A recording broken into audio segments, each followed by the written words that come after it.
জানিয়ে দেব সর্বশেষ আপডেট বাংলা সংবাদ। শুরুতেই শিরোনাম।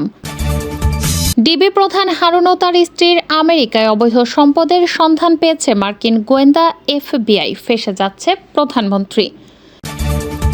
এবং সর্বশেষ জানাবো, আয়নাঘর তৈরির কারিগরি ফ্যাসিস্ট হাসিনা ও জয়ের কুকর্মের গোপন ভিডিও ফাঁস, থাকছে বিস্তারিত প্রতিবেদন।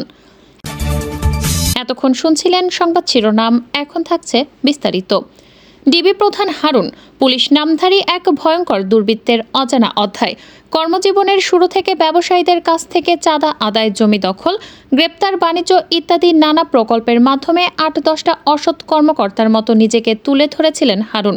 ২০১০ সালের ফেব্রুয়ারি মাসে রাজধানীর কোতোয়ালি থানার এক মুক্তিযোদ্ধা ব্যবসায়ীর কাছ থেকে তিনি ১০ লাখ টাকা চাঁদা আদায় করেছিলেন এবং ক্রসফায়ারের হুমকিও দিয়েছিলেন তাকে। কিছু প্রভাবশালী সেই ব্যবসায়ীর অভিযোগের প্রেক্ষিতে হারুনকে তেজগাঁও জোনে বদলি করা হয়।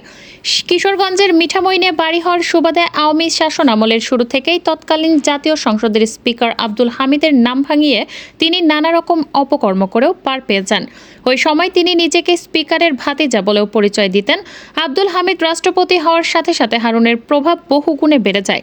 আব্দুল হামিদের পারিবারিক নানা অনুষ্ঠানে আমন্ত্রিত হয়ে থাকেন এই হারুন। তাছাড়া হামিদকে আদর করে নানা বলে ডাকেন এই কুখ্যাত পুলিশ কর্মকর্তা। ২০১৮ সালের রাতের ভোটের বিতর্কিত নির্বাচনে আওয়ামী লীগের পক্ষে রাখার জন্য হারুনকে ২ ডিসেম্বর ২০১৮ সালে গাজীপুর থেকে সরিয়ে মাঠ দখলে গুরুত্বপূর্ণ এলাকা হিসেবে পরিচিত নারায়ণগঞ্জের এসপি হিসেবে নিয়োগ দেওয়া হয়। নারায়ণগঞ্জে নিয়োগের প্রথম ১১ মাস নারায়ণগঞ্জ ৪ আসনের প্রভাবশালী এমপি শামীম ওসমানের সাথে প্রকাশ্যে দ্বন্দ্বে জড়িয়ে যান হারুন। শামীম ওসমানের মতো ভূমিদস্যু, চাঁদাবাজ ও সন্ত্রাসের একজন এমপি বেশি কিছু লাঠিয়ালকে জেলে ঢুকিয়ে সে সময় নারায়ণগঞ্জের সাধারণ মানুষের প্রশংসা কুড়ান হারুন। কিন্তু এই প্রশংসা দীর্ঘস্থায়ী হয়নি। অচিরেই জনগণের কাছে প্রকাশ হয়ে যায় শামীম ওসমানের মতো আরও বড় মাপের দুর্বৃত্ত হলো এই হারুন।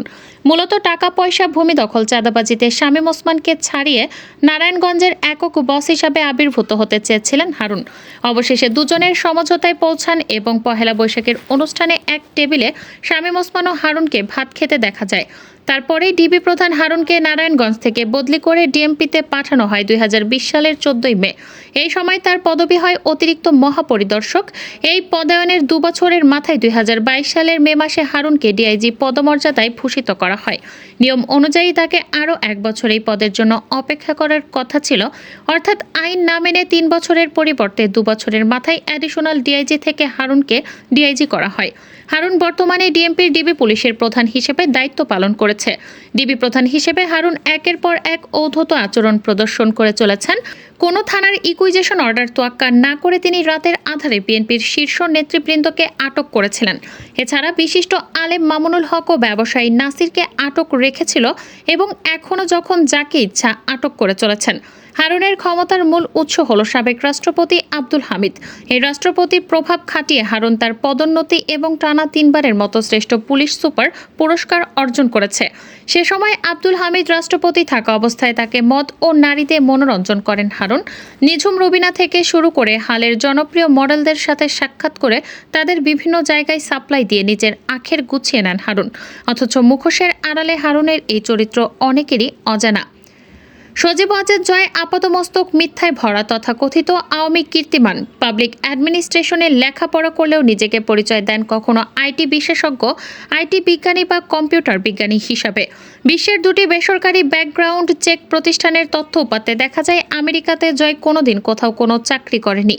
তাহলে প্রশ্ন ওঠে, কিভাবে জয় হাজার হাজার কোটি টাকার মালিক হয়েছেন? আজ আপনাদের সামনে প্রমাণ সহ তুলে ধরব সজীব ওয়াজেদ জয়ের নানা জোচ্চুরি, কমিশন, বাণিজ্য আর ব্যাংক ডাকাতির বিস্তারিত। সজীব ওয়াজেদ জয়ের অন্যতম কোম্পানি ওয়াজেদ কনসাল্টিং ইনকর্পোরেট। এই কোম্পানিটি বিশ্বজুড়ে বিভিন্ন জার্নাল এবং মিডিয়ায় দেখে আসছে, কিন্তু এই কোম্পানিটির কার্যক্রম নিয়ে নানা রকম রহস্য আর কৌতূহল রয়েছে। ওয়াজেদ কনসাল্টিং এর স্টেট কর্পোরেট কমিশনের আইডি নাম্বার ০৬৩৩৯৮০৮। যুক্তরাষ্ট্রের কোম্পানি ডাটাবেজে দেখা যায় ওয়াজেদ কনসাল্টিং ইনকর্পোরেট ১৫০০ শেয়ারের সবগুলোই জয়ের নামে রয়েছে। কোম্পানিটিতে জয় ছাড়া অন্য কোনো কর্মকর্তা অথবা কর্মচারী নেই। জয় নিজেই এজেন্ট এবং নিজের কোম্পানির প্রেসিডেন্ট। কেউ জানে না কী ধরনের সার্ভিস দিচ্ছে এই কোম্পানিটি। মজার বিষয়, যাকে তথাকথিত ডিজিটাল রূপকার বলা হলেও তার নিজের কোম্পানি নেই, কোনো ওয়েবসাইট নেই, কোনো অফিসও। ওয়াজেদ কনসাল্টিং কোম্পানি নিয়ে জয় চাতুর্যতার পথ অবলম্বন করেছে। প্রথম থেকেই কোম্পানিটি জয় ভার্জিনিয়ার 38174 এলাকার বাসার ঠিকানা চালিয়ে আসছিলেন, কিন্তু পরবর্তীতে ওয়াজাদ কনসাল্টিং ঠিকানা বদল করে 11654 প্লাজায় নিয়ে আসেন। আমাদের অনুসন্ধানকারী টিম দেখতে পাই এই ঠিকানায় শপিং সেন্টার রয়েছে, টিউবলেস বা ইউনাইটেড পোস্টাল সার্ভিস সোজা বাংলায় বেসরকারি কুরিয়ার প্রতিষ্ঠান। এখানকার 318 নম্বর লকারটি ভাড়া দিয়ে জয় তার এই বিশাল অফিস চালিয়ে আসছে।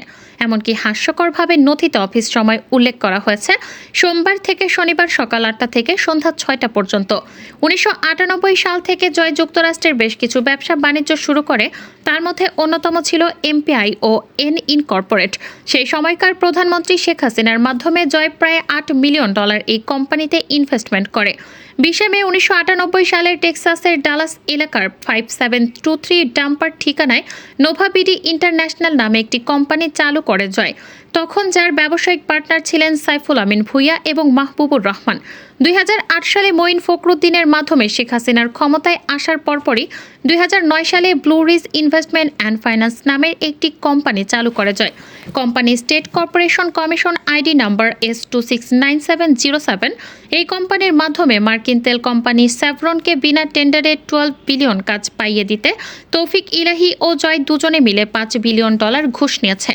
এছাড়া SM global servicing company TDS number 198206117, যা মার্টিনসের 4823 বাড়ির ঠিকানায়। এই কোম্পানিটি চালু করে ডিজিটাল ডাকাত জয়।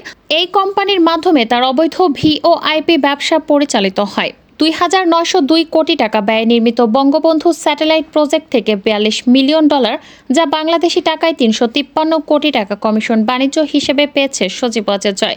স্পেস এক্সপ্রেস পার্টনারশিপ ইন্টারন্যাশনাল যৌথ প্রজেক্ট একটি বিয়ার কোম্পানির মাধ্যমে জয় টাকা গ্রহণ করেছে। এমনকি অবৈধ কমিশন বাণিজ্য প্রাতিষ্ঠানিক রূপ দেওয়ার জন্য 31 জুলাই 2018 সালে গাজীপুর উদ্বোধন করা হয় সজীব ওয়াজেদ জয় গ্রাউন্ড স্টেশন।